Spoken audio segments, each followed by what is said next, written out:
जय हिंद साथियों, आप सभी को कंपटीशन प्रो में स्वागत करते हैं। मेरा नाम अश्वनी कुमार सिंह। आप जानते हैं कि हम आपको इसी के लिए आपको एमटीएस एग्जाम के लिए, जिसमें जीके जीएस और स्टैटिक की क्लास मेरे द्वारा की जाएगी। बस आप लोग मेरी क्लास को देखेंगे और आज की क्लास हम शुरू करते हैं। पहली क्लास है और बता दूं आप लोग को कि आज का पहला क्वेश्चन है साथियों। पहला क्वेश्चन है आपको पहला क्वेश्चन है, संसद में धर्म पुरस्कार वर्ष 2023 में निम्नलिखित में से किसे doctor APJ Abdul Kalam life time achievement पुरस्कार प्राप्त हुआ है। बहुत शानदार प्रश्न है और ये स्टैटिक का प्रश्न है। ठीक है, स्टैटिक का ये क्वेश्चन है जिसमें आपको बहुत बार क्वेश्चन को दोहराया गया है और इस तरह के क्वेश्चन जो है आपको देखने को मिलता ही मिलता है। ठीक है, तो हम शुरुआत करते हैं क्वेश्चन को देखते हुए। कहते हैं 2023 में जो है डॉक्टर एपीजे अब्दुल कलाम जो लाइफ टाइम अचीवमेंट जो पुरस्कार दिया गया, ये किनको दिया गया? नागेंद्र सिंह को या टीके राजन को या एसटी देवागुंडा को, लक्ष्मी नारायण यादव को? साथियों, सही उत्तर क्या हो जाएंगे? सही उत्तर क्या हो जाएगा? सही उत्तर क्या हो जाएंगे? आपके एग्जाम के दृष्टिकोण से काफी इंपॉर्टेंट है।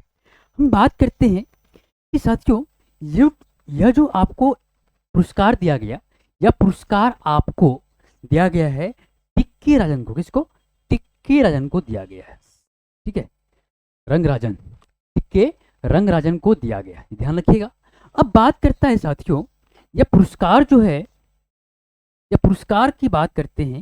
यह पुरस्कार बहुत ही इंपॉर्टेंट है, जिसके दृष्टिकोण से ये आपको एपीजे अब्दुल कलाम जो है को याद में, यानी कि इसको एपीजे अब्दुल कलाम की याद में, यानी कि आपको ध्यान रखिएगा, आपको ध्यान रखिएगा, एपीजे अब्दुल कलाम, ठीक है, अब्दुल अब्दुल कलाम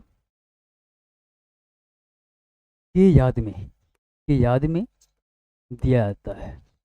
अब बात करते हैं साथियों, यह कब दिया गया था? पता है आपको ये कब से शुरू हुई है? यह आपको ध्यान रखिएगा, यह आपको 2015 से दिया जाता है। कब? 2015 से दिया जाता है, ध्यान रखिएगा।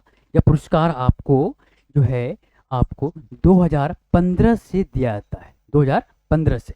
अब साथियों ध्यान रखिएगा, आपके एग्जाम दृष्टिकोण से काफी इंपॉर्टेंट है और ये कहता है कि साथियों ये किनके द्वारा दी जाती है? पता है आपको साथियों, यह जो पुरस्कार है, यह पुरस्कार है साथियों, यह पुरस्कार आपको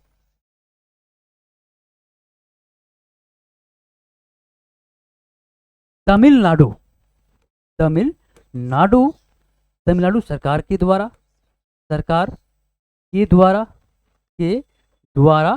दी जाती है, दी जाती। ध्यान रखिएगा, आपके एग्जाम के दृष्टिकोण से बहुत इंपॉर्टेंट। ठीक है, अब देखिए ये कह रहा है कि आपको प्रश्न पूछेगा, यह जो पुरस्कार है ये किनके द्वारा दिया जाता है? पता है आपको? ये साथियों आपको तमिलनाडु सरकार के द्वारा दिया जाती है। अब साथियों पूछेगा कि 2025 में, इसमें 2025 की बात करते हैं, ध्यान रखिएगा, 2025 में पूछेगा आपसे यह किसको दिया गया था? 2025 में यह पुरस्कार किसको दिया गया था? बताइएगा, 2025 में यह पुरस्कार किसको दिया गया था? बताइएगा, यह पुरस्कार किसको दिया जाता है आपको? साथियों यह आपको फुटबॉल कोच, कौन है? फुटबॉल का कोच, फुटबॉल फुटबॉल ठीक है, ध्यान रखिएगा,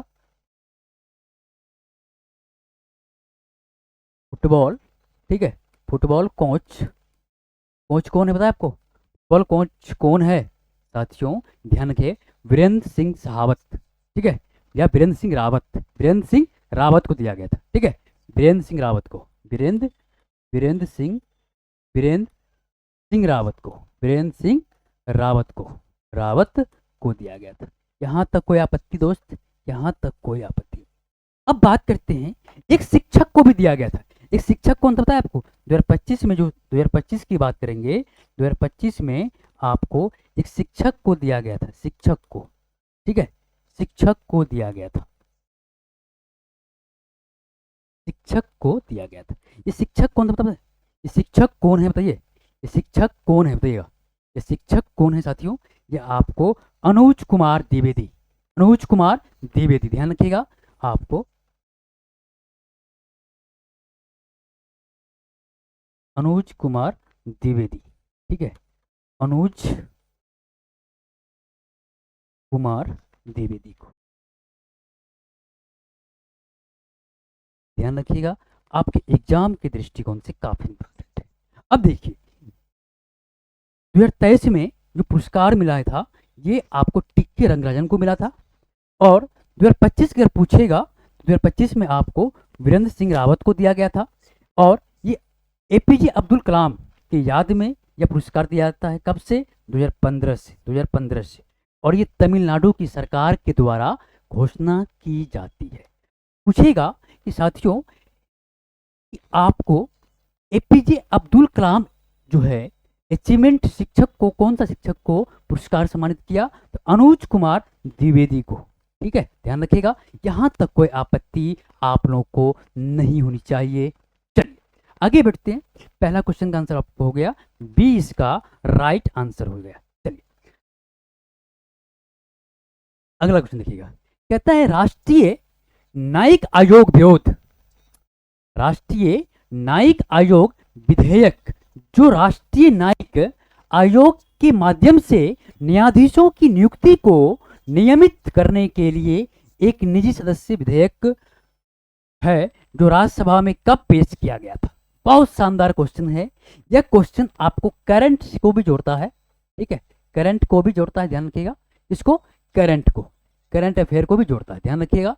ये क्वेश्चन कह रहा है कि एक न्यायिक राष्ट्र आयोग था, विधेयक है, क्या है, विधेयक है जो राष्ट्रीय न्यायिक आयोग के माध्यम से न्यायाधीशों की नियुक्ति को विनियमित करने के लिए निजी सदस्य की जो है आपको निजी सदस्य विधेयक को राज्यसभा में कब पेश किया गया था साथियों।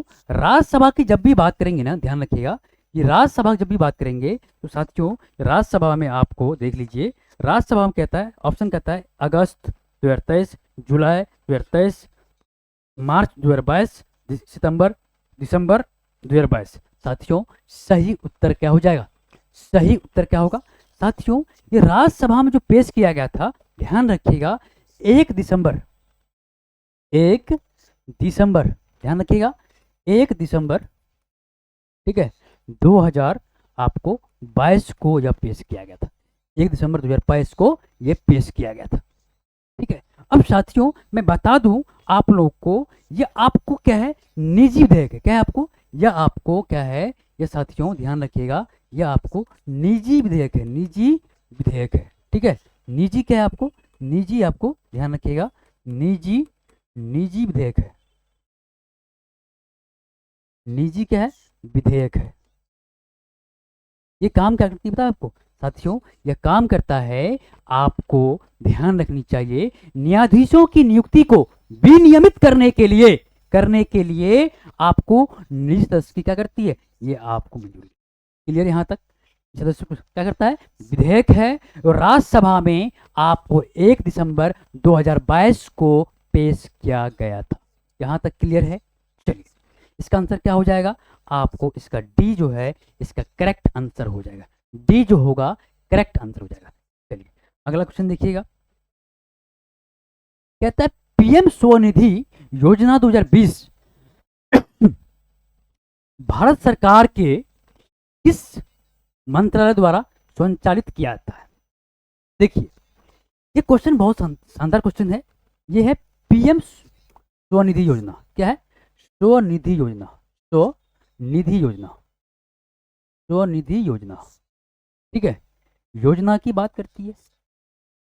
यह योजना किसके द्वारा चलाई जाती है या देखभाल किया जाता है या किस मंत्रालय के अंतर्गत आता है। ये साथियों ये कहता है, ऑप्शन में कह रहा है ग्रामीण विकास मंत्रालय द्वारा, या आवासन एवं शहरी कार्य मंत्रालय द्वारा, या आपको श्रम एवं रोजगार मंत्रालय द्वारा, वित्त मंत्रालय द्वारा। साथियों ये जो चलती है ना पीएम स्वनिधि योजना जो है, ये आपको किनके द्वारा चलता पता है आपको साथियों, यह आपको आवासन एवं शहरी ठीक है, एवं शहरी कार्य मंत्रालय द्वारा, शहरी कार्य मंत्रालय के द्वारा, मंत्रालय के द्वारा, ठीक है, के द्वारा, ठीक है, ध्यान रखिएगा। यहाँ तक कोई आपत्ति आप लोग को नहीं होनी चाहिए। इस प्रकार क्वेश्चन कई बार योजना से संबंधित, इस योजना किसके अंतर्गत आता है, ये कौन संचालित करता है, इसके बारे में पूछता ही पूछता है। अब साथियों ये पूछ रहा है कि यह योजना जो है ये कब लागू हुई थी साथियों, यह योजना कब लागू हुई थी बताइएगा। यह योजना आपको, आप ध्यान रखिएगा, भारत सरकार ने 2020 में लागू किया था। कब? 2020 में, 2020 में क्या किया था, इसको लागू किया था, ध्यान रखिएगा, लागू किया था, ठीक है, 2020 में इसको लागू किया था। कब? तो 2020 में। यहाँ तक कोई आपत्ति है आप लोग को? यहाँ तक कोई आपत्ति नहीं होनी चाहिए। अब साथियों इसका उद्देश्य क्या है, यानी कि इस पीएम स्वनिधि योजना का इसका उद्देश्य पूछ रहा है। उद्देश्य की बात करेंगे साथियों, उद्देश्य क्या बताइएगा, उद्देश्य क्या है इसका साथियों? इसका उद्देश्य एक ही है कि आपको सड़क पर विक्रेताओं और औपचारिक बनाना, यानी कि आर्थिक रूप से इसको मजबूत बनाना है, कि आपको सड़कों पर जो आपको विक्रेता हैं, सड़कों पर जो विक्रेता हैं साथियों, विक्रेता की बात करते हैं, विक्रेताओं को क्या करना, विक्रेताओं को आपको ध्यान रखनी चाहिए, विक्रेताओं को क्या करता है, औपचारिक बनाना, यानी कि ऑफिशियल बनाना, ठीक है, औपचारिक बनाना, ठीक है, औपचारिक, औपचारिक बनाना, बनाना और आर्थिक रूप से, आर्थिक रूप से मजबूत बनाना, मजबूत बनाना। क्लियर है यहाँ तक? क्लियर है यहाँ तक? यहाँ तक कोई आपत्ति नहीं होनी चाहिए। इसका उद्देश्य रहा है कि साथियों कि आपको इसका पीएम स्वनिधि योजना के माध्यम से सड़कों पर जो विक्रेता हैं, जो ठेला रिक्शा पर जो सामान अपना बेचता है, चाय पानी नाश्ता, उसको क्या कर रहा है, औपचारिक बनाना है और आर्थिक रूप से इसे मजबूत बनाना है। लेकिन साथियों इसके माध्यम से सरकार के द्वारा, सरकार के द्वारा, ठीक है, सरकार के द्वारा, ध्यान रखिएगा, सरकार के द्वारा, सरकार के द्वारा, सरकार के द्वारा, ठीक है, सरकार के द्वारा इसको किस्त में, यानी कि ऋण भी मुहैया कराया जाता है, ऋण, ऋण जो है इसको मुहैया कराता है। पहले किस्त की बात करते हैं, फर्स्ट किस्त की बात करेंगे, ध्यान रखिएगा, फर्स्ट किस्त में आपको इसको 10,000 रुपया का मुहैया करवाता है।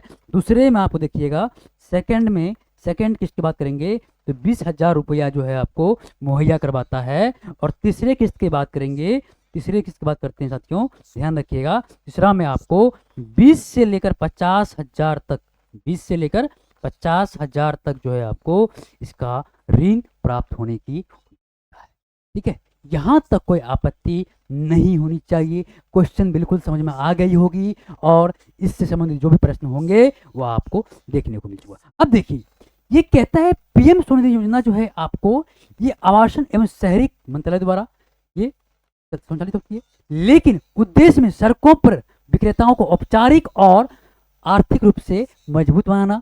तीसरी पॉइंट में कहता है साथियों इसकी शुरुआत कब हुई थी पता है? तो 2020 में इसका शुरुआत किया गया, 2020 में इसका शुरुआत किया गया था। यहां तक क्लियर है। इसके बाद साथियों इस स्कीम के तहत सरकार जो है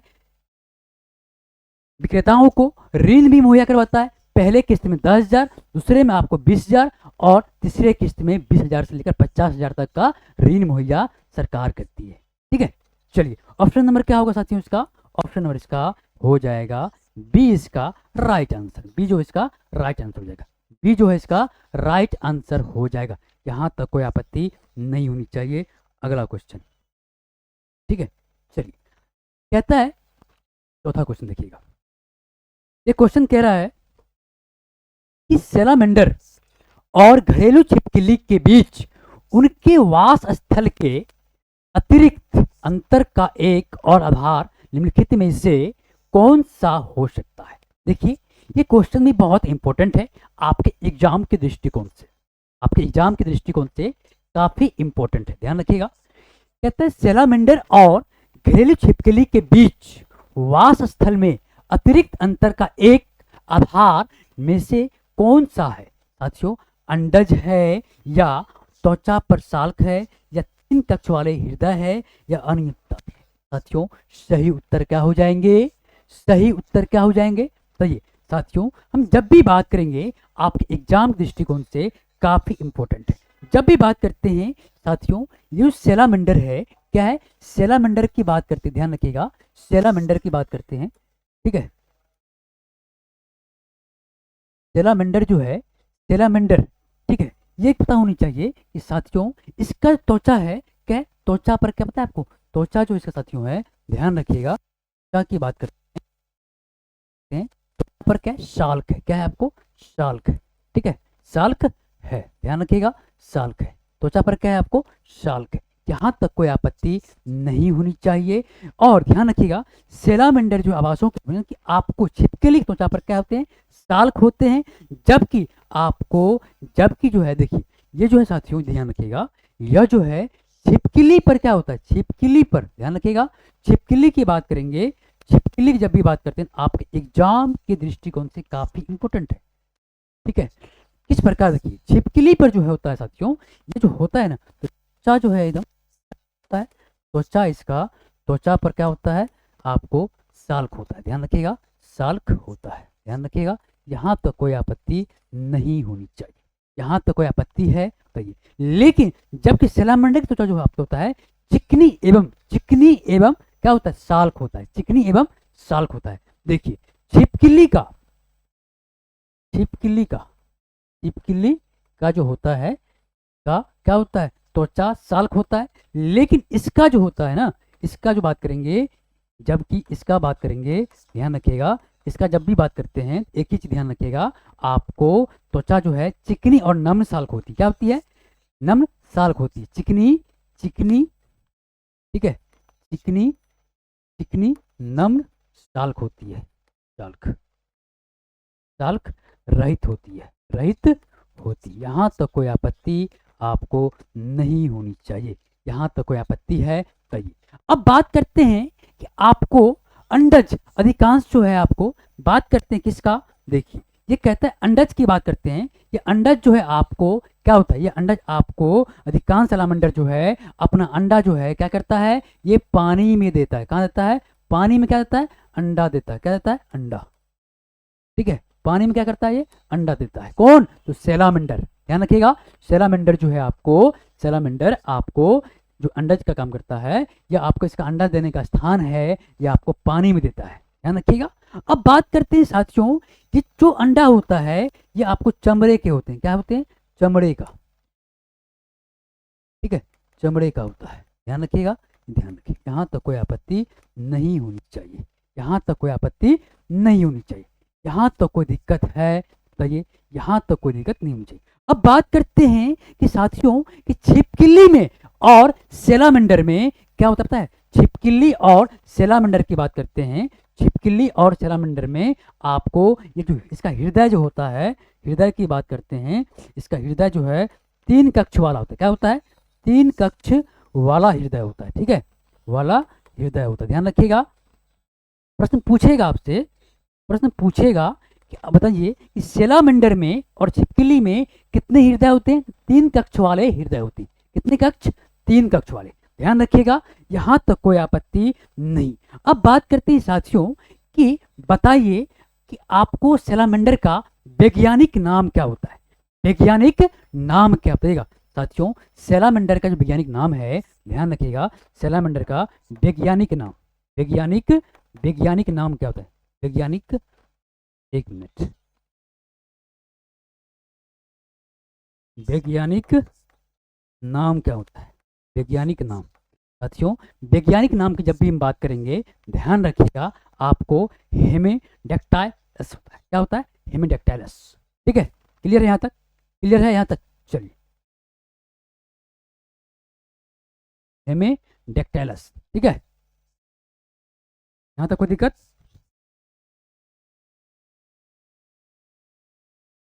डेक्टाइलस, डेक्टाइलस, ठीक है, हेमिडेक्टाइलस क्या होता है? आपको फ्रेटनेट्स, ठीक है, फ्रेटनस, ठीक है, ध्यान रखिएगा, फ्रेटनस, ध्यान रखिएगा, यहाँ तक कोई आपत्ति नहीं होनी चाहिए। कोई दिक्कत यहाँ तक? यहाँ तक कोई आपत्ति नहीं होनी चाहिए। यानी पूछेगा कि सैलामेंडर का वैज्ञानिक नाम, तो हेमिडेक्टिलस होता है। क्या होता है? हेमिडेक्टिलस, हेमिडेक्टिलस। क्लियर यहाँ तक?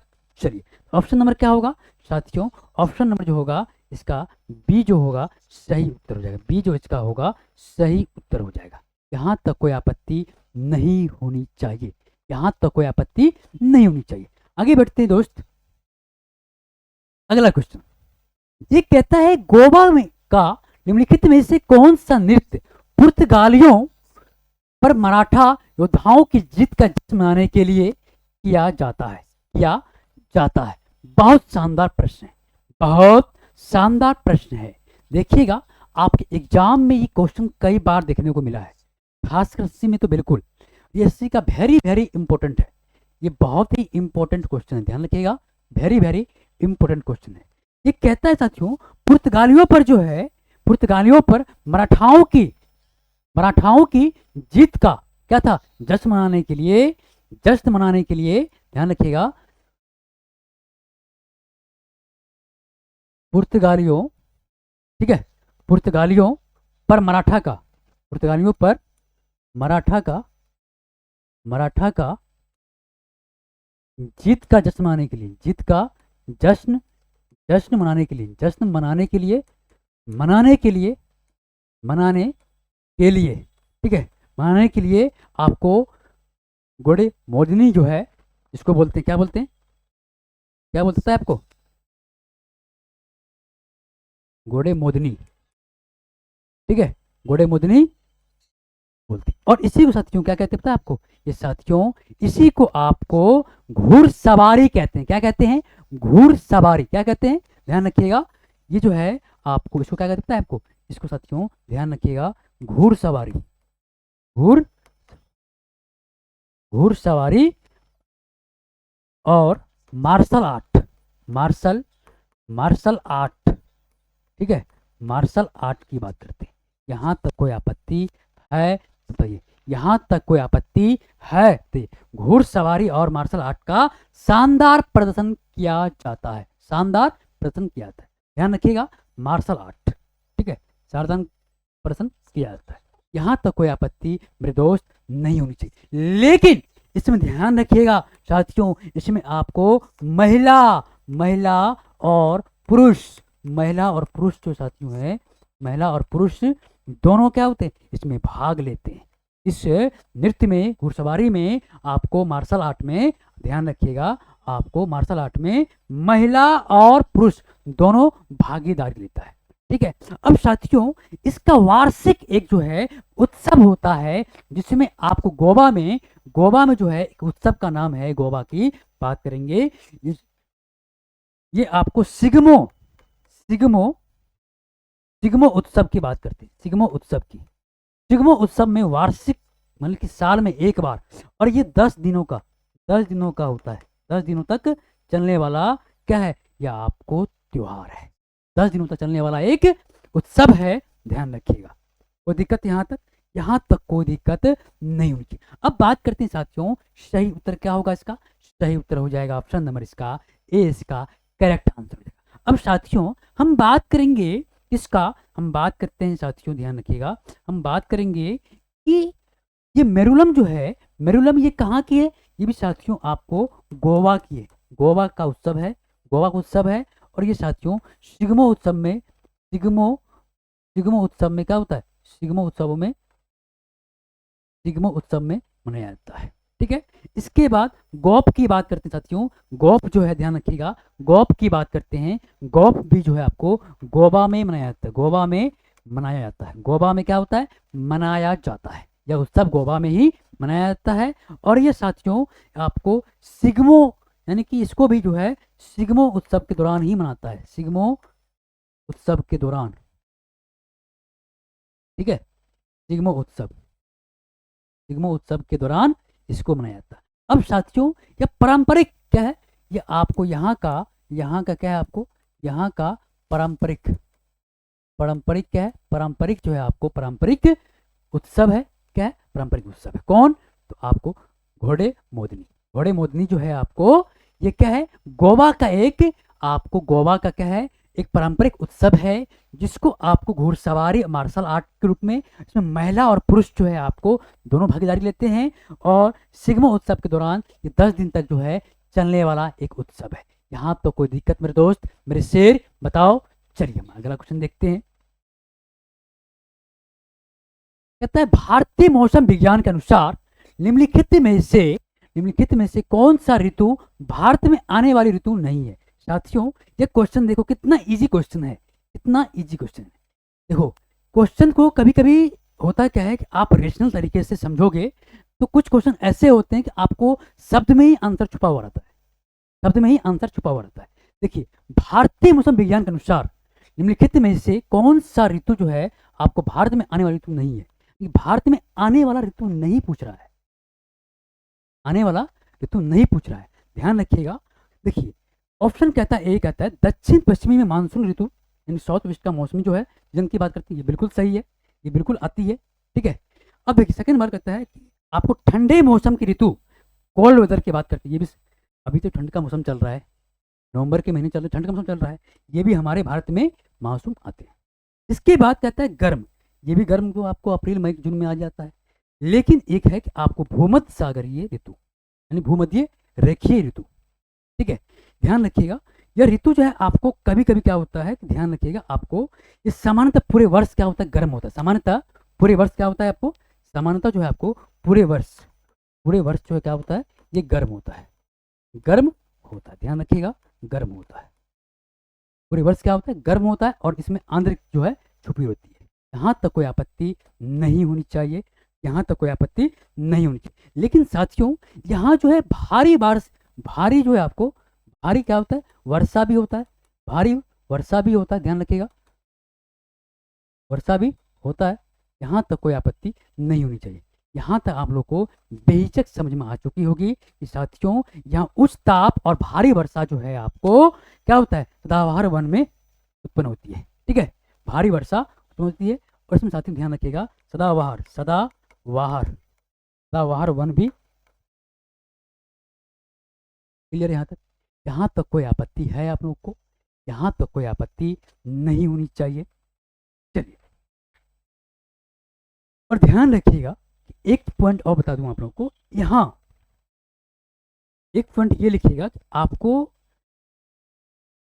यह क्षेत्र जो है आपको 5 डिग्री से लेकर आपको 20 डिग्री उत्तरी दक्षिण में क्या होता है, अक्षांश पर क्या है, विस्तृत है।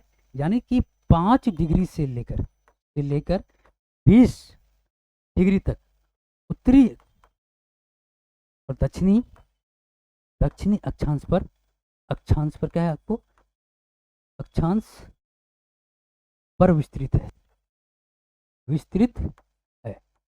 यहाँ तक कोई आपत्ति नहीं होनी चाहिए मेरे शेर, यहाँ तक कोई आपत्ति है, यहाँ तक कोई आपत्ति नहीं होनी चाहिए।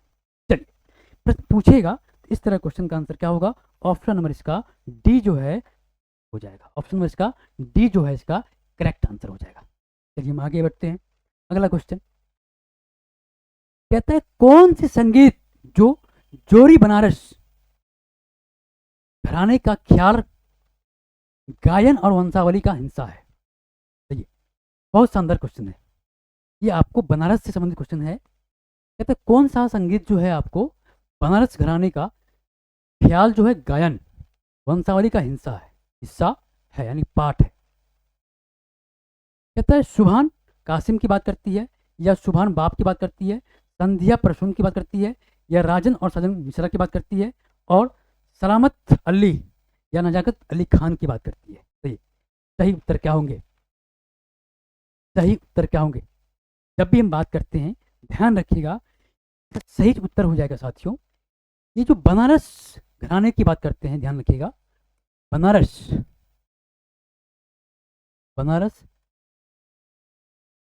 घराने की बात करते हैं, इसका जो उत्पत्ति हुई थी या इसका उत्पत्ति माने या इसका जो शुरुआत हुई थी, एक चीज ध्यान रखिएगा, इसकी शुरुआत जो है आपको किसके द्वारा पता है, आपको किसके द्वारा किया गया था, ये पता होना चाहिए कि पंडित गोपाल मिश्रा के द्वारा, पंडित गोपाल मिश्रा द्वारा। साथियों ये शुरुआत किया था, पता होना चाहिए, शुरुआत की बात करते हैं, शुरुआत की बात करेंगे तो ध्यान रखिएगा, शुरुआत जो है पंडित पंडित गोपाल मिश्र के द्वारा, ठीक है, गोपाल मिश्र के द्वारा किया गया था। यहां तो कोई आपत्ति नहीं होनी चाहिए।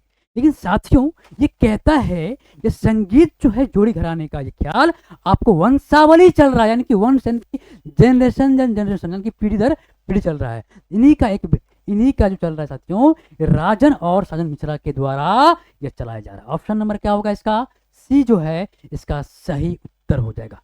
ठीक है, सी जो है इसका सही उत्तर हो जाएगा। और साथियों बनारस जो है आपको घराने की गायिका चतुरंग, ठीक है, गायिका की बात करते हैं, गायिका की बात करते हैं, गायिका का जो बात करेंगे साथियों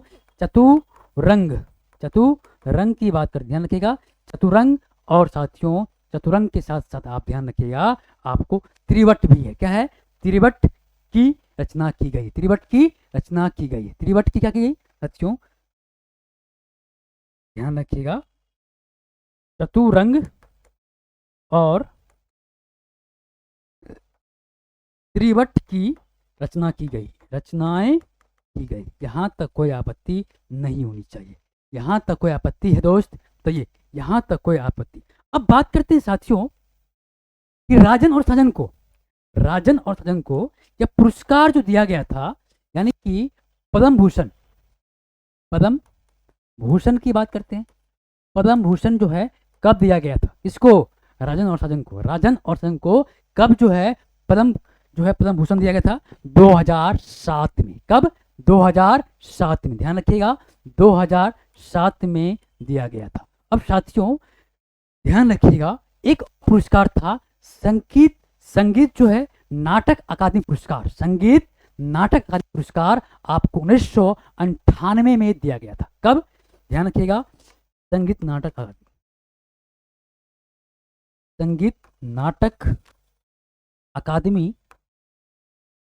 अकादमी पुरस्कार आपको 1998 में दिया गया था।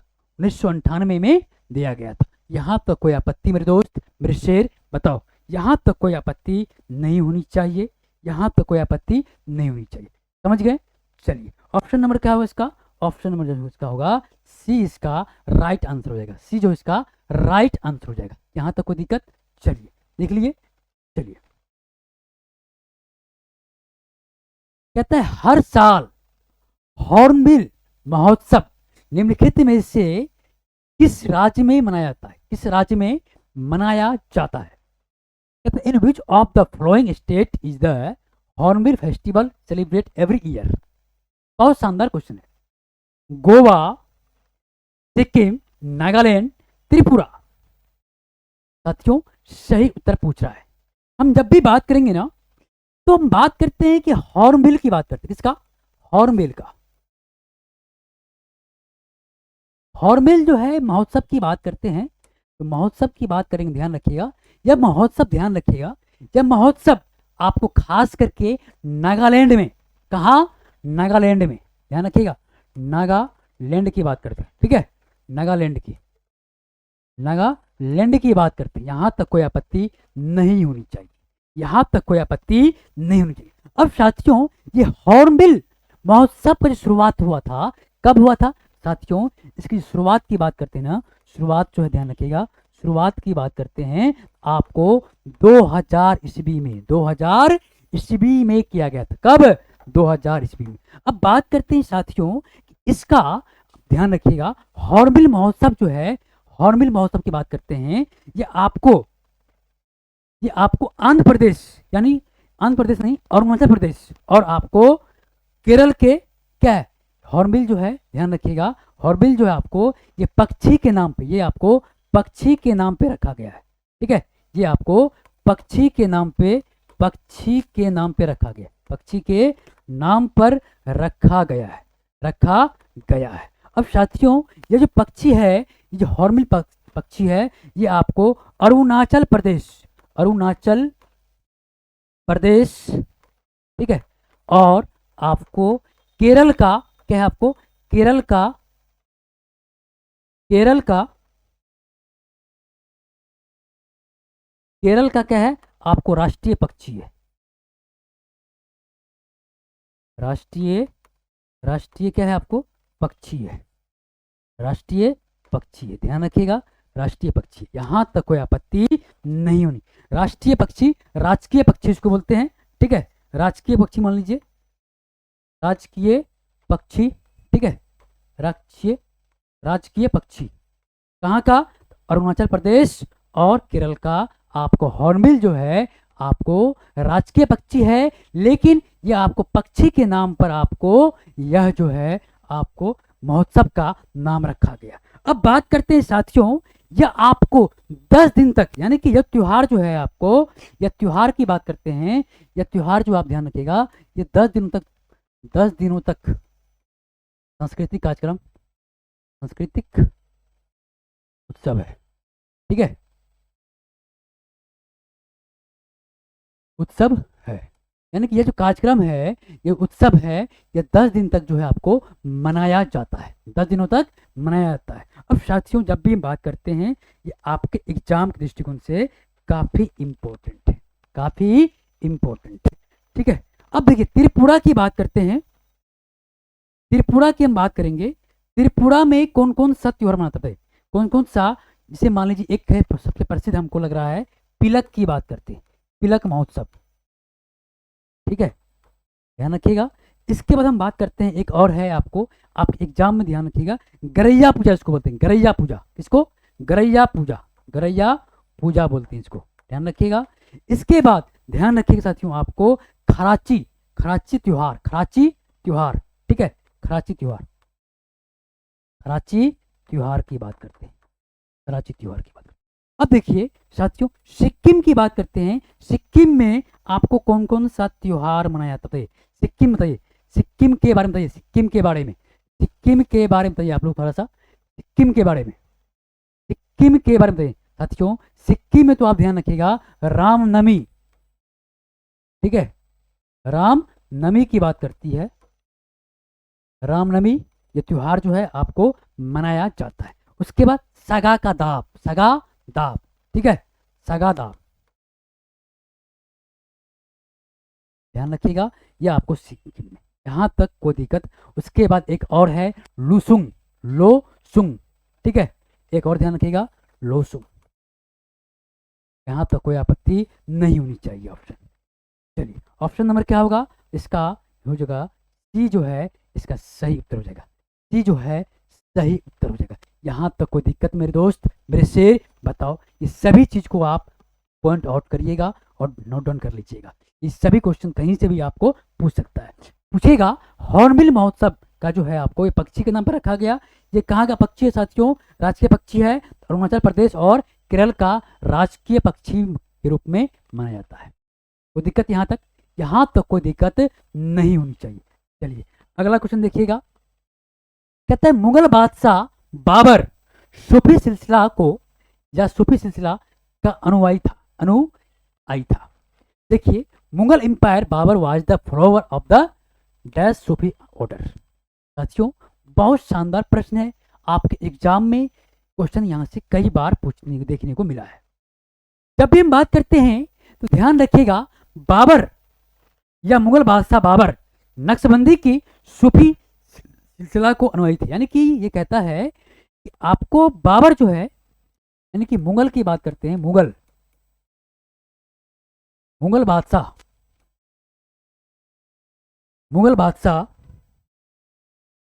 बाबर, क्या बाबर की बात करते हैं, बाबर क्या थे आपको नक्शबंदी, किसका, तो नक्शबंदी, ध्यान रखिएगा नक्शबंदी की बात करते हैं, नक्शबंदी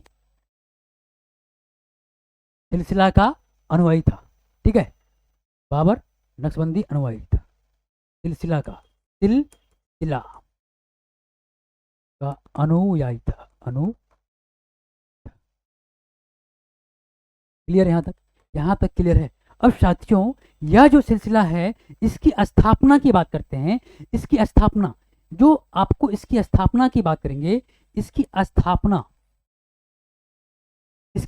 किसने किया था, इसकी स्थापना किसने किया था साथियों, बहाउद्दीन नक्शबंदी ने, बहाउद्दीन नक्शबंदी ने, ठीक है, ध्यान रखिएगा। बहाउद्दीन, बहाउद्दीन जो है नक्शबंदी ने, नक्शबंदी ने किया था। क्लियर यहाँ तक? यहाँ तक क्लियर दोस्त? यहाँ तक क्लियर है? नक्शबंदी ने किया था, यहाँ तो कोई आपत्ति नहीं होनी चाहिए। कहता है कि आपको इंसान और ईश्वर, इंसान और ईश्वर के बीच का जो रिश्ता है ये गुलाम का मालिक है, इसका सिद्धांत आपको इसी ने दिया था। यानी कि आपको इंसान और ईश्वर के जो बीच का जो संबंध है ना, उसके बीच आपको गुलाम का क्या है? मालिक है, ठीक है, ध्यान रखिएगा। यहां तो कोई दिक्कत नहीं होनी चाहिए। मुगल बादशाह बाबर ने आपको सूफी सिलसिला का जो अनुयायी था आपको नक्शबंदी का था, नक्शबंदी का था। क्लियर है यहाँ तक दोस्त? ऑप्शन नंबर इसका बी जो है इसका करेक्ट आंसर हो जाएगा। ऑप्शन नंबर इसका बी जो होगा करेक्ट आंसर हो जाएगा। चलिए आगे बढ़ते हैं। अगला क्वेश्चन कहता है कि भारतीय क्रिकेटर गौरव गांगुली किस स्टेडियम में अपनी टी शर्ट को उतार कर लहराया था? यानी कि ये कहने का अर्थ है कि आपको, ये कहने का अर्थ है, ध्यान रखिएगा, ये कहने का अर्थ है साथियों आपको कि सौरभ गांगुली जो है किस स्टेडियम में, किस स्टेडियम में अपना शर्ट जो है या टी शर्ट जो है उतार कर लहराया था। साथियों हम जब भी बात करते हैं भारतीय क्रिकेटर कौन थे, ध्यान रखिएगा, भारतीय क्रिकेटर, भारतीय क्रिकेटर की बात करते हैं, ठीक है, क्रिकेटर आपको सौरभ गांगुली, सौरभ गांगुली, ठीक है, गांगुली, ध्यान रखिएगा, यहां तक कोई आपत्ति नहीं। यह जो साथियों है ये आपको, यह इंग्लैंड में, कौन सा? इंग्लैंड में, यानी कि आपको Lord stadium England, Lord stadium England, ध्यान रखिएगा, Lord stadium England, Lord stadium, stadium England की बात करती है। इंग्लैंड में क्या किया था पता है आपको? ये आपको टी शर्ट उतार कर ये परचम लहराया था। क्या किया था? टी शर्ट उतार के परचम लहराया था। और साथियों ध्यान रखिएगा, आपको यह मैच जो है, आपको यह मैच ध्यान रखिएगा 13 जुलाई 2002 को, यानी कि यह जो मैच हुआ था साथियों, मैच की बात करते हैं, मैच की बात करेंगे, ध्यान रखिएगा, यह मैच आपको 13 जुलाई 2002 को किया गया था, ठीक है। किसके बारे साथियों? किसके? साथियों ध्यान रखिएगा, ये जो मैच है आपको भारत ने इंग्लैंड को 2 विकेट से हराया था। यानी कि भारत ने जो है आपको इंग्लैंड को 2 विकेट, यानी कि ये जो मैच है साथियों भारत ने इंग्लैंड को जो है आपको 2 विकेट से, ठीक है, 2 विकेट से बात करते हैं, 2 विकेट से क्या किया था? हराया था, हराया था। यहां तक कोई आपत्ति मेरे शेर? बताओ, यहां तक कोई आपत्ति है? यहां तक कोई आपत्ति नहीं होनी चाहिए, यहां तक कोई आपत्ति नहीं। इस रोमांचक मैच को भारत ने इंग्लैंड को 2 विकेट से हराया था और इसी में हमारे सौरभ गांगुली जी ने टी शर्ट उतार कर परचम लहराया था। क्लियर यहां तक? चलिए आगे बढ़ते हैं। ऑप्शन नंबर क्या होगा देख लीजिए। ऑप्शन नंबर साथियों होगा लॉर्ड्स, ठीक है, लॉर्ड्स की बात करते हैं, लॉर्ड्स स्टेडियम, ठीक है, इंग्लैंड। ऑप्शन नंबर इसका डी इसका राइट आंसर हो जाएगा। डी जो है इसका राइट आंसर हो जाएगा। यहां तक कोई आपत्ति नहीं होनी चाहिए। चलिए आगे बढ़ते हैं। अगला क्वेश्चन कहता है CH3 और ये CH2 18 का CH3 का।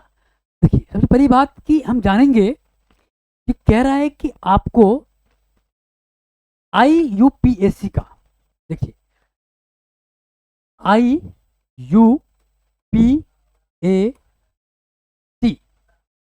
इसका फुल फॉर्म क्या होता है? इसका फुल फॉर्म की बात करते हैं। इसका फुल फॉर्म क्या बताइएगा साथियों? इसका फुल फॉर्म होता है international union pure applied chemistry. ध्यान रखिएगा क्या होता है? इंटरनेशनल, ठीक है, यू का मतलब होता है यूनियन, ध्यान रखिएगा।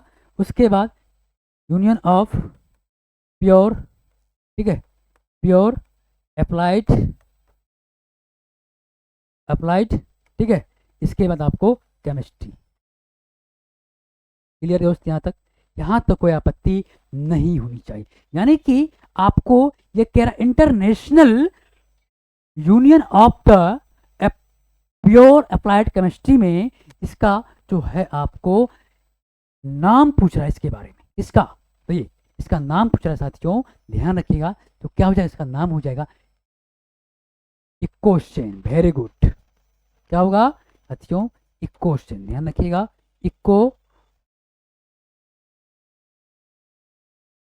इक्कोचेन, ध्यान रखिएगा, इक्कोचेन। एक मिनट, इक्कोचेन की बात करते हैं, यहां तक कोई आपत्ति? ऑप्शन नंबर क्या होगा इसका, डी हो जाएगा। लेकिन साथियों ध्यान रखिएगा, आपको बार बार बता दूं कि साथियों यह जो है आपको ये क्या करता है पता है आपको, तो साथियों ये आपको संतृप्त हाइड्रोकार्बनिक विशेष रूप से क्या करता है, विष परमाणु, यानी परमाणु जो है विष जो है आपको क्या करता है, परमाणु वाला एक क्या होता है, परमाणु वाला एक जो है आपको श्रृंखला होता है, विशेष रूप से हाइड्रोकार्बनिक, ठीक है, हाइड्रोकार्बनिक की बात करते हैं।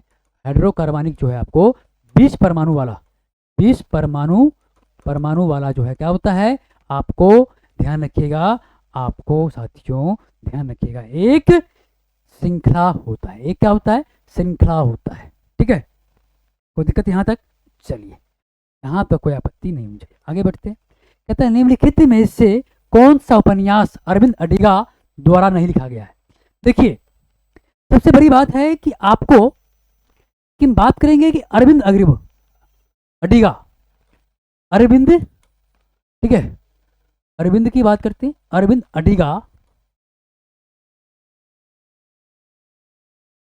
अडिगा जो उपन्यास लिखा है इसका नाम बताइए क्या क्या है? इसका नाम जो है ध्यान रखिएगा, इसका नाम एक ही है जो आपके एग्जाम में कई बार पूछा गया है, और ध्यान रखिएगा यह कौन कौन है पता होनी चाहिए साथियों आपको, कि ये जो है आपको पहला है आपको द वाइट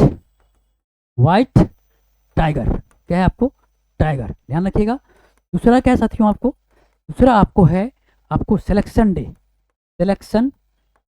जो है आपको डे की बात करेंगे। तीसरा आपको बात करेंगे साथियों, तीसरा की बात करते हैं लास्ट मैन इन टावर, ठीक है, टावर, क्लियर यहाँ तक, ध्यान रखिएगा। अब साथियों देखिए क्वेश्चन पूछ रहा है कि अरविंद अडिगा जो है जो कौन सी उपन्यास नहीं लिखा था, तो साथियों आपको यह जो है the English teacher, English teacher जो है यह अरविंद जी नहीं लिखा है। ये किसने लिखा है साथियों, ये आपको आर के नारायण के द्वारा लिखी गई पुस्तक है, आर के नारायण, ठीक है, आर के नारायण, क्लियर है यहाँ तक, आर के नारायण के द्वारा यह पुस्तक या उपन्यास लिखी गई है, आर के नारायण के द्वारा लिखी गई है। और ये उपन्यास में आपको मालगुडी पर आधारित क्या है, यह उपन्यास जो है आपको मालगुडी पर आधारित है, पर क्या है आपको, आधारित है, ध्यान रखिएगा, मालगुडी पर क्या है ये आपको, यह उपन्यास आधारित है, क्लियर यहाँ तक क्लियर है दोस्त, यानी कि आपको यहाँ तो कोई दिक्कत नहीं होनी चाहिए। और इसमें लघु कथा का संग्रह का श्रृंखला, यानी कि इसमें आपको ध्यान रखिएगा, आपको लघु कथाओं का क्या है, कथाओं का क्या आपको पता है, कथाओं का संग्रह है, क्या आपको संग्रह है, ध्यान रखिएगा, संग्रह है, क्लियर दोस्त यहाँ तक कोई आपत्ति नहीं होनी चाहिए। ऑप्शन नंबर इसका डी जो है करेक्ट आंसर हो जाएगा। अगला क्वेश्चन, निम्नलिखित में से कौन सी पूंजीगत वस्तुओं की विशेषताएं में से एक है? देखिए ये इकोनॉमिक संबंधित क्वेश्चन है, और ये इकोनॉमिक संबंधित क्वेश्चन को कहता है, बहुत शानदार क्वेश्चन है, ये कहता है पूंजीगत वस्तु मानव निर्मित और टिकाऊ वस्तु होनी चाहिए। यानी कि ये कह रहा है कि आपको पूंजीगत वस्तुएं, ठीक है, पूंजीगत वस्तुएं और आपको मानव निर्मित और आपको मानव निर्मित की बात करती है, मानव निर्मित और टिकाऊ होनी चाहिए, और टिकाऊ होना चाहिए।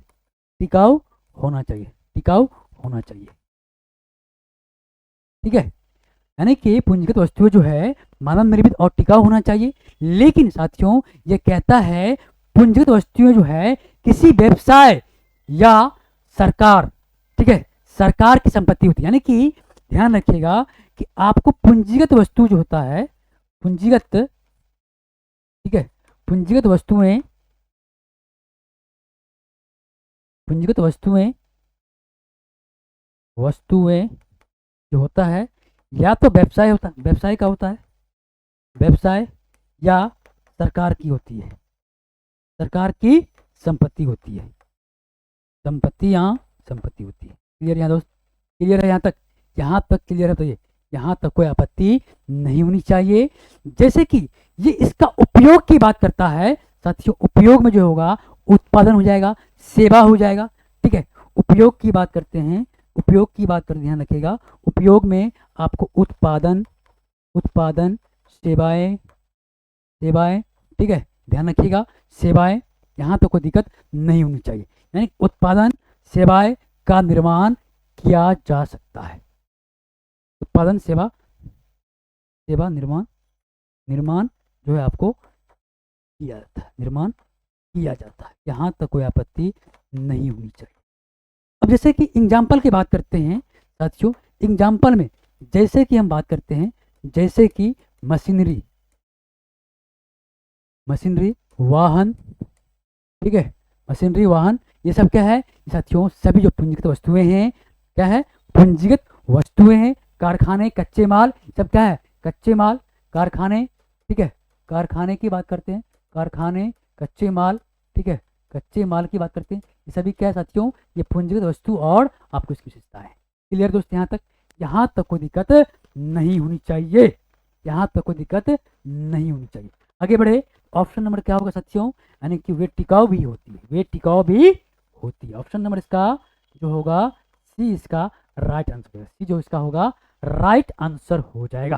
आगे बढ़े, चलिए अगला क्वेश्चन कहता है पंजाब ने किस तारीख को विधान परिषद को भंग कर दिया था? अरे भाई साहब कितनी शानदार क्वेश्चन है, लेकिन क्वेश्चन बाबू पुराना है। क्या है? पुराना है। कहता है कि पंजाब,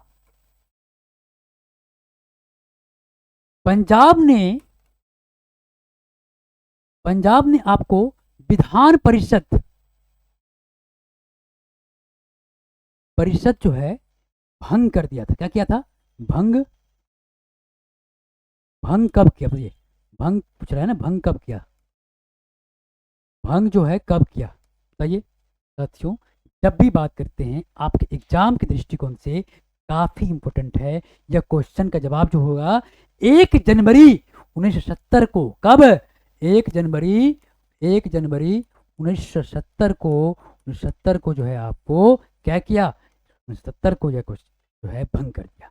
अब साथियों ये कहता है पंजाब जो है विधान परिषद और विधानमंडल के क्या होता है? ऊपरी और अस्थायी सदन है। यानी कि ध्यान रखिएगा जो है विधान परिषद, विधान परिषद, ठीक है, और विधानमंडल, विधान मंडल की बात करती है, ठीक है, विधानमंडल की क्या है आपको? ऊपरी, ऊपरी और अस्थाई, क्या है? अस्थाई सदन है। क्या है? सदन है, ध्यान रखिएगा। और साथियों ये इसका कार्यकाल जो है, कार्यकाल पूछेगा तो कार्यकाल ध्यान रखिएगा साथियों, कार्यकाल 6 वर्षों का होता है। उसके साथ साथियों प्रत्येक 2 वर्ष में, प्रत्येक 2 वर्षों में, 2 वर्षों में 1/3, 1/3 क्या होते हैं? तिहाई आपको सेवानिवृत्त होते हैं, सेवानिवृत्त होते हैं, ठीक है, सेवानिवृत्त होता है। क्लियर दोस्तों यहाँ तक? 1/3 क्या होता है? सेवानिवृत्त होता है। अब साथियों मुझे एक बताइए कि आपको वर्तमान में, वर्तमान की बात करेंगे हम, वर्तमान में, वर्तमान में, वर्तमान में जो है आपको विधान परिषद कहाँ है? विधान परिषद की संख्या, संख्या कितनी है साथियों? 6 है। कहाँ कहाँ? यूपी, बिहार, बिहार, इसके बाद यूपी, बिहार, महाराष्ट्र, आंध्र प्रदेश और तेलंगाना, कर्नाटक। ध्यान रखिएगा कहाँ कहाँ है, यूपी, बिहार, आंध्र प्रदेश, आंध्र प्रदेश, ठीक है, महाराष्ट्र, महाराष्ट्र, कर्नाटक, ठीक है, कर्नाटक, 1 2 3 4 5 6, ठीक है। तो ये आंध्र प्रदेश, कर्नाटक और एक तेलंगाना हो जाएगा। क्या होगा, तेलंगाना। ध्यान रखिएगा, कर्नाटक, तेलंगाना। क्लियर यहाँ तक, यहाँ तक कोई दिक्कत प्रश्न पूछेगा।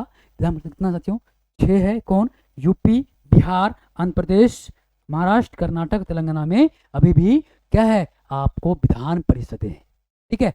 और साथियों ये आपको विधान परिषद और विधानमंडल के ऊपरी और अस्थायी सदन होता है। इसका कार्यकाल आपको 6 वर्ष का होता है और ये इसमें आपको प्रत्येक 2 वर्ष में 1/3 सेवा निर्मित हो जाता है। ऑप्शन नंबर क्या होगा इसका, ए जो होगा इसका राइट आंसर हो जाएगा। चलिए अगला क्वेश्चन देखते हैं। कहता है संजना बुथुला किस खेल से जुड़ी हुई है, किस खेल से जुड़ी हुई है। संजना बुथुला स्टेट विद आपको विच ऑफ द स्पोर्ट की बात करती है, यानी कि संजना बुथुला किस खेल से जुड़ी हुई है।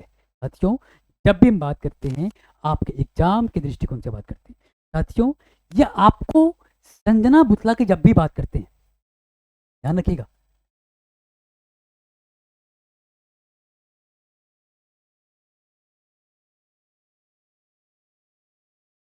संजना बुथुला जो है ये ध्यान रखिएगा किस खेल से जुड़ा, पता है आपको साथियों, ये रोलर स्केटिंग से, किससे, रोलर स्केटिंग से, स्केटिंग से, ठीक है, रोलर स्केटिंग से जुड़ा हुआ है। ध्यान रखिएगा किससे जुड़ा हुआ है, रोलर स्केटिंग से।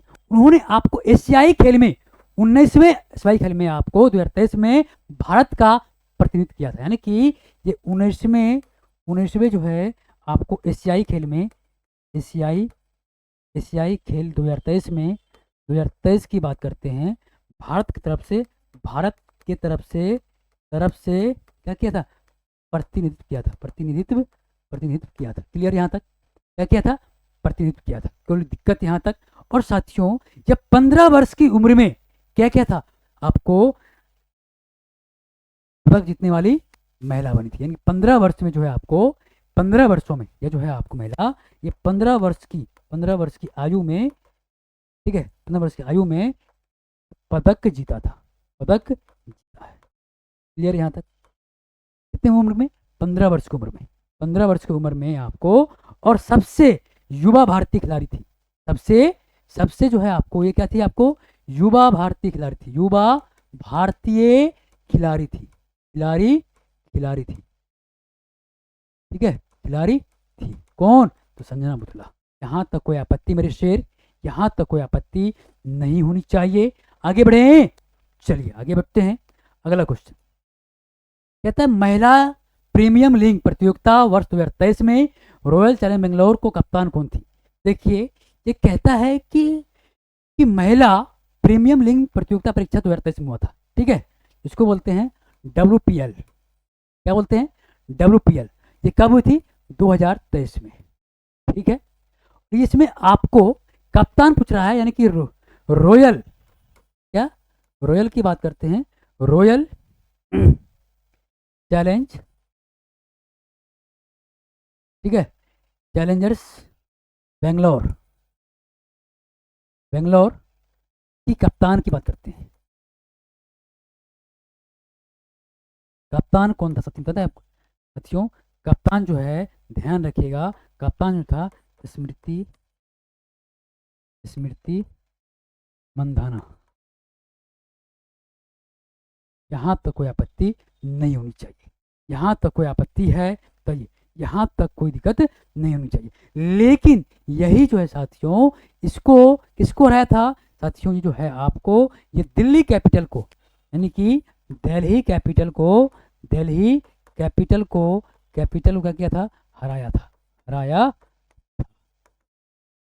क्लियर यहाँ तक, यानी कि रॉयल चैलेंज जो है बेंगलोर आपको दिल्ली कैपिटल को हराया था। यहाँ तक कोई आपत्ति नहीं होनी चाहिए। और साथियों ध्यान रखिएगा, और एक क्वेश्चन 2025 का क्वेश्चन है, 2025 का में क्वेश्चन है कि साथियों 2025 में जो WPL हुआ था, WPL में ध्यान रखिएगा जो आपको महिला प्रतियोगिता परीक्षाओं में मुंबई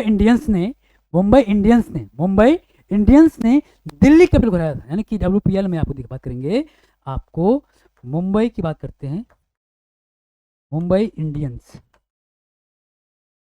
ठीक है, ध्यान रखिएगा।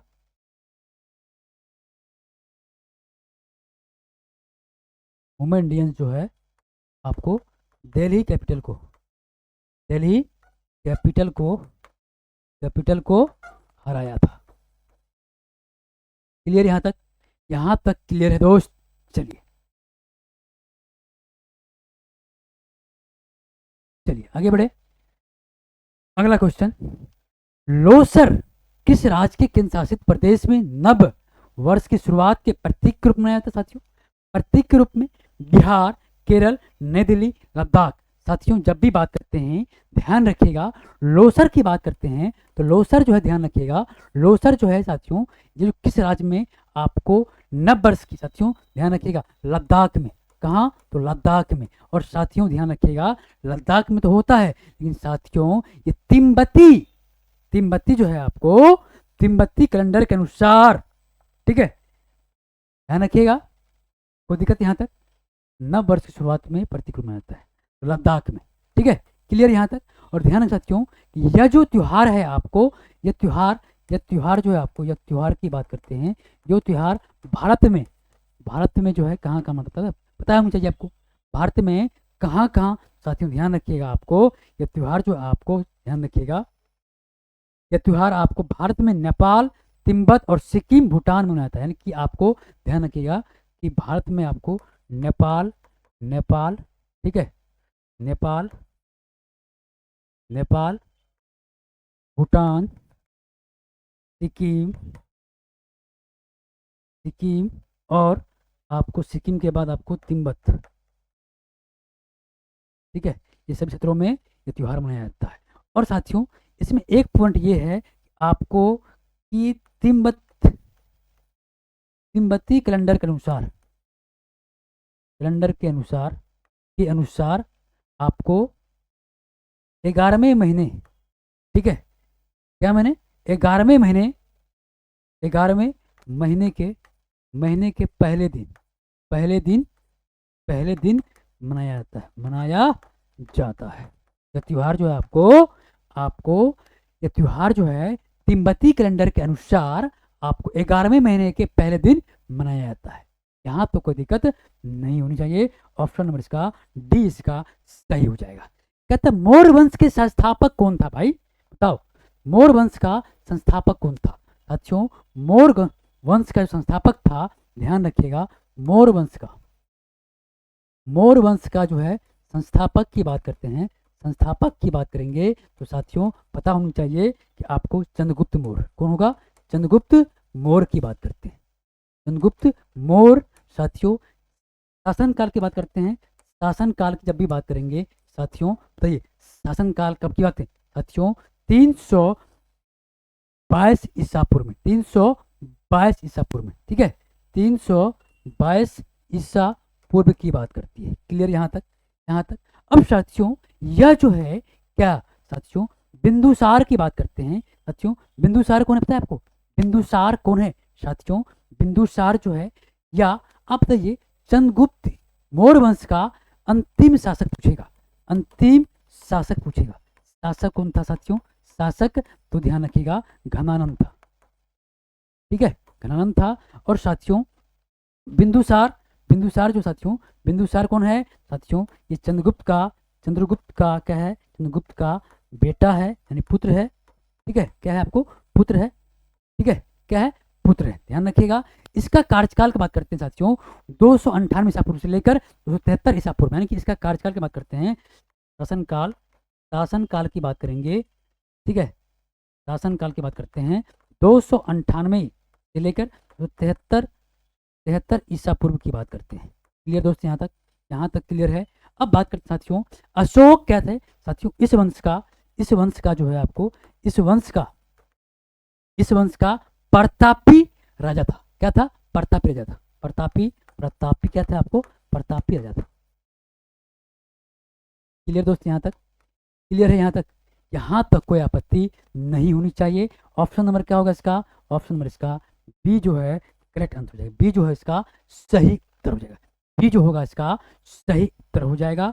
और अशोक का जो कार्यकाल था साथियों, अशोक का कार्यकाल ध्यान रखिएगा आपको 273 से 232 ईसा पूर्व तक, ठीक है, ध्यान रखिएगा, यहाँ तक कोई दिक्कत नहीं मुझे। और अशोक कौन था, तो बिंदुसार का पुत्र था।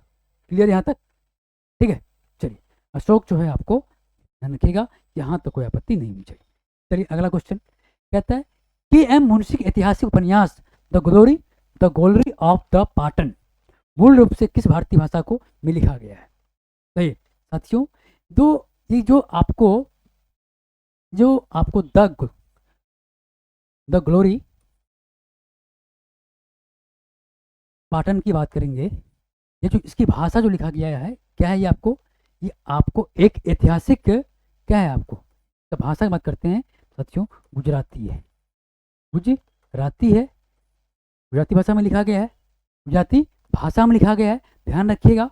और साथियों ये आपको ये गुजरात चालुक्य राजवंश पे क्या है, आपको इतिहास के महत्वपूर्ण जानकारी प्राप्त है, यानी कि इसमें आपको ध्यान रखिएगा गुजरात के चालुक्य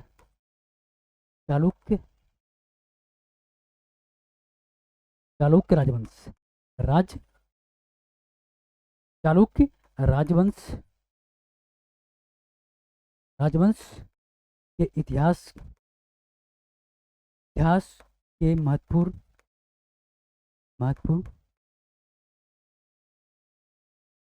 कालखंडों का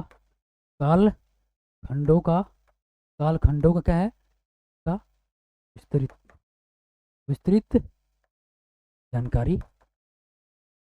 क्लियर है यहाँ तक, यानी कि यह गुजरात के चालुक्य राजवंश के इतिहास के महत्वपूर्ण कालखंड को कौन, तो साथियों द ग्लोरी ऑफ पाटन ये गुजराती है, ध्यान रखिएगा। इस पुस्तक में आपको धार्मिक कट्टरता और राष्ट्र के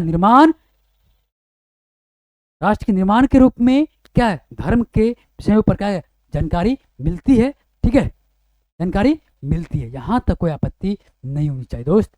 चलिए अगला क्वेश्चन, आंसर क्या होगा इसका, ए हो जाएगा।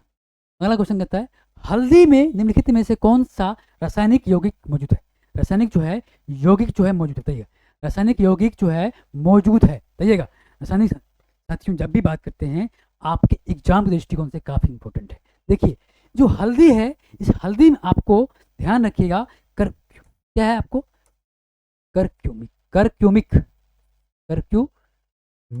करक्यूमीन जो है आपको क्या है, इसका रासायनिक नाम क्या होता है, इसका मौजूद है, जिसमें आपको ध्यान रखिएगा, जिसमें आप करक्यूम में सूजन होती है, यानी कि सूजन का रोधी होता है या एंटीऑक्सीडेंट होता है, क्या होता है इसमें आपको सूजन रोधी, ठीक है, या ऑक्सीडेंट की बात करती है, ऑक्सीडेंट होती है, ध्यान रखिएगा। क्लियर है यहाँ तक कोई आपत्ति नहीं होनी चाहिए। लेकिन अब साथियों बात करते हैं हल्दी में जो है आपको अम्लीय की बात करते हैं, अम्लीय की बात करेंगे तो अम्लीय में जो है आपको अम्लीय में क्या होगा, पीला दिखाई देगा। और इसी में आपको क्षार की बात करते हैं, क्षार में दिखेंगे तो साथियों ये लाल दिखेगा, हल्दी क्या दिखेगा, लाल दिखेगा, इसीलिए साथियों इसमें आपको अम्लीय होता है, हल्दी क्या होता है, अम्लीय होता है, ठीक है, ध्यान रखिएगा, अम्लीय और क्या होता है, तटस्थ होता है। क्लियर यहाँ तक कोई दिक्कत नहीं होनी चाहिए। ऑप्शन नंबर क्या होगा, करक्यूमीन, ऑप्शन नंबर क्या होगा, करक्यूमीन, ऑप्शन नंबर क्या होगा इसका बी, इसका राइट आंसर हो जाएगा। अगला क्वेश्चन देखिएगा, निम्नलिखित में से कौन सी पुस्तक दादाभाई नौरोजी के द्वारा लिखी गई है, दादाभाई नौरोजी के द्वारा लिखी गई है, which of the flowing books has been the written by the Dadabhai Naoroji. साथियों देखिएगा दादाभाई नौरोजी का जो एक पुस्तक थी, दादाभाई नौरोजी, ठीक है, जो पुस्तक लिखी थी आपको साथियों, ये पुस्तक क्या था आपको पॉवर्टी, ठीक है, पॉवर्टी की बात करते हैं, पॉवर्टी, ठीक है, पॉवर्टी एंड अन ब्रिटिश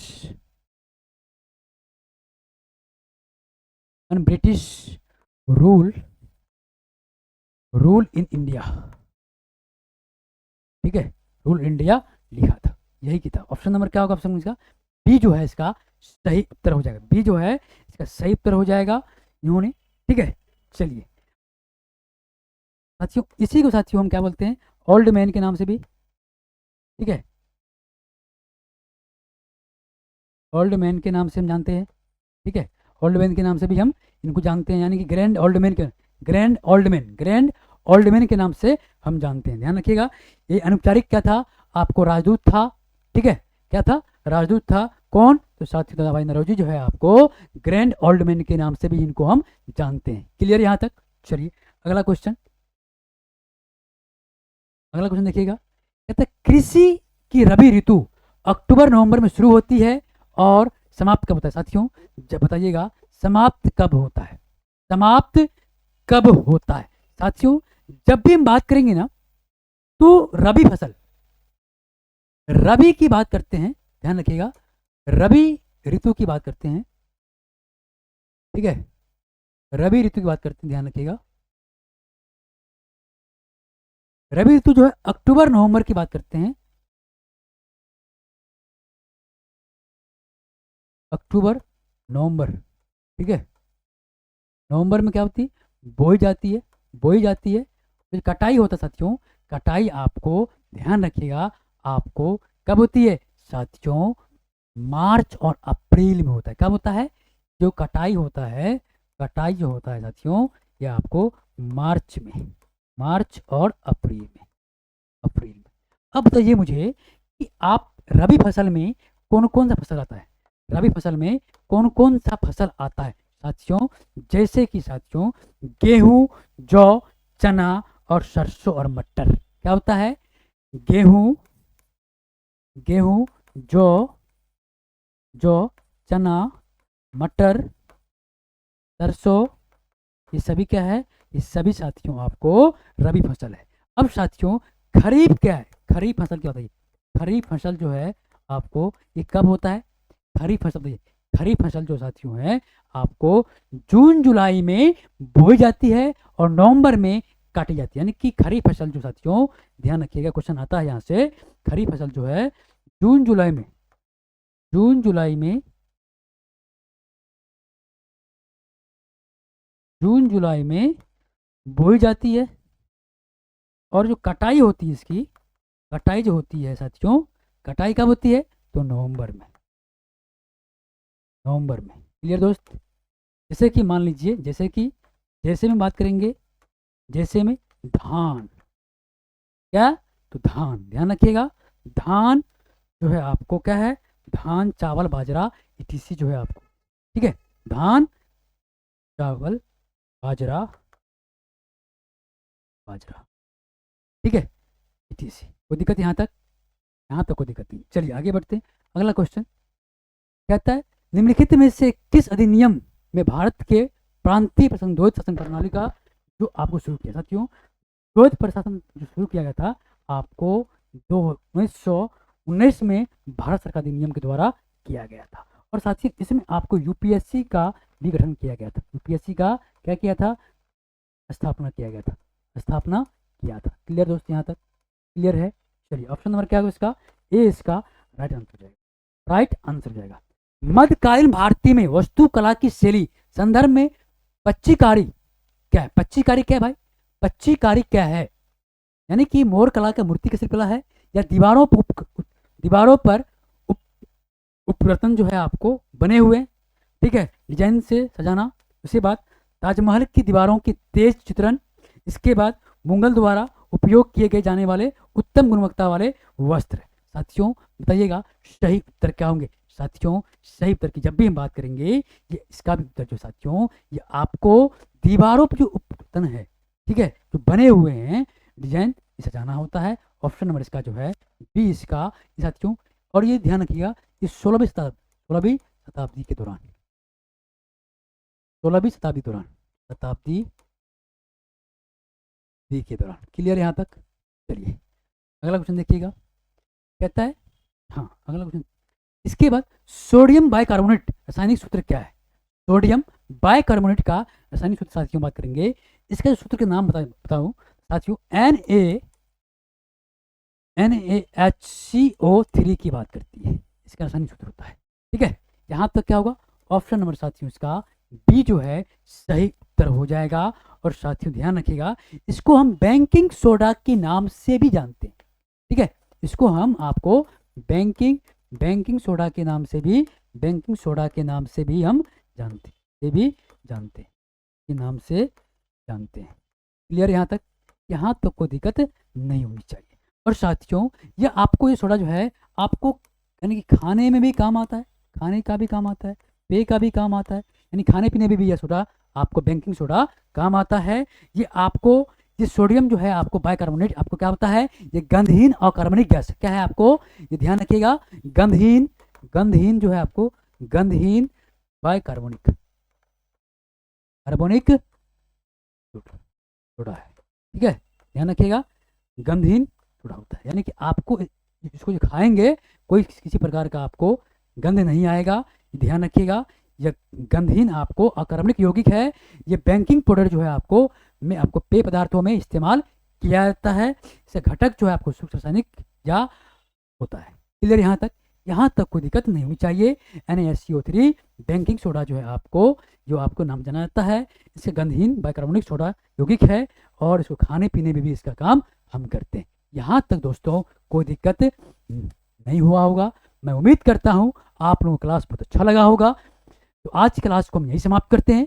अपना ख्याल रखें, बड़ों का सम्मान करें, छोटे को पैर दे, अपना व्यक्तिगत इस प्रकार व्यक्त करें कि आपके साथ महिलाएं सुरक्षित और समान महसूस करें।